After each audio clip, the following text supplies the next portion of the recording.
Este ano, as eleições municipais tiveram que sofrer algumas mudanças para que assim o vírus da Covid-19 não se espalhe com facilidade. As mudanças foram instauradas pelo TSE e são válidas para todo o território nacional, para todo o Brasil.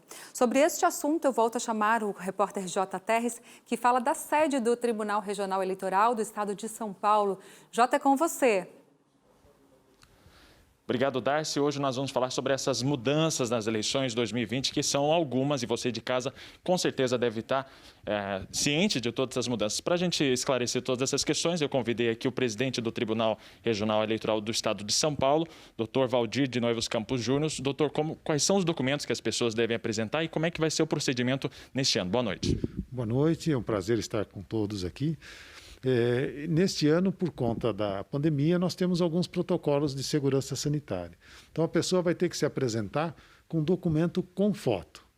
Então, ela vai chegar dentro da sessão eleitoral, vai apresentar ao mesário, com distanciamento de mais ou menos 1 metro, esse documento com foto e, eventualmente, o mesário pode pedir para a pessoa abaixar um pouco a máscara para completar a identificação. Dentro da sessão eleitoral, o eleitor ainda terá que assinar o caderno de votação.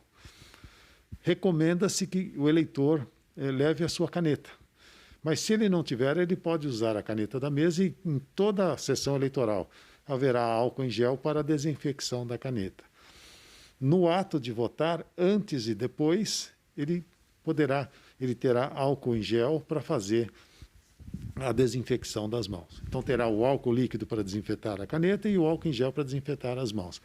E também é importante lembrar, quem já fez o cadastramento biométrico pode baixar o título de eleitor no aplicativo e-Título. E ele terá, então, no celular, um documento com foto, que é o TID eleitor com foto, que também é documento hábil à sua identificação. A gente sabe, né, Darcy, tem uma população muito grande de idosos ainda aptos a votar. Não são a maioria, não é obrigatório, né, doutor, a votar, mas tem muita gente na fase, na fase melhor da vida, que tem alguns que chamam, que vão para as urnas e votam e fazem seu voto cidadão. Doutor, quais são os horários que a Justiça Eleitoral reservou para esse grupo de idade? Muito bem, nós antecipamos, o TSE antecipou o início da votação para 7 horas e nas 3 primeiras horas, das 7 às 10 horas, haverá preferência para as pessoas idosas que estão no grupo de risco. Não será um horário exclusivo, mas eles terão um atendimento preferencial e, se houver oportunidade, outras pessoas podem votar nesse horário. E agora, se o idoso não pôde ir pela manhã, ele pode votar durante todo o dia. Mas é importante lembrar que nós temos alguns protocolos de segurança que vão garantir a segurança de todos. Por exemplo, a fila será orientada a ter um distanciamento entre os eleitores de 1 metro. Não será permitido que ocorra a aglomeração nos locais de votação e ninguém poderá entrar num local de votação sem máscara. Nós teremos lá pessoas que nós denominamos de apoio logístico e eles estarão orientando as pessoas. Então, é preciso lembrar, máscara, se possível, leve a caneta e, se possível, também não vá acompanhado, inclusive de crianças, para evitar aglomerações nos locais de votação.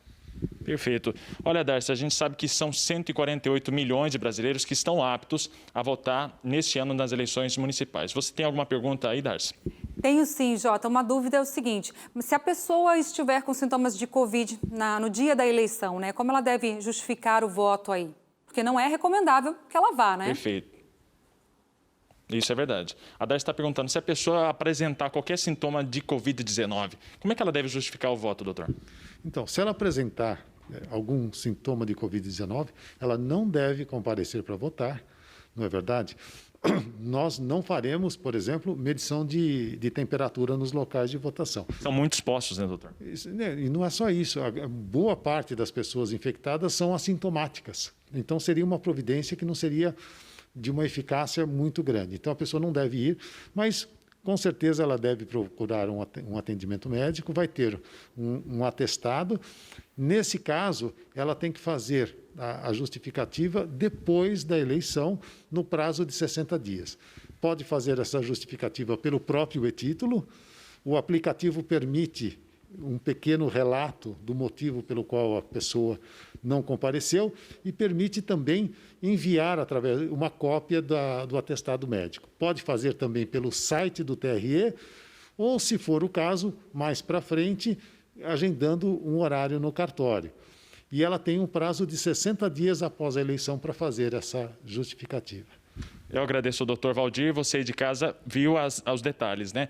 Tem que usar máscara no momento das eleições. Se possível, não leve criança no momento da votação e também não pode fazer o uso de ingestão de alimentos, né? Essas são as recomendações do Tribunal Superior Eleitoral. Volto com você, Darcy. É isso aí. Exerça a cidadania com muita prudência. Obrigada, Jota.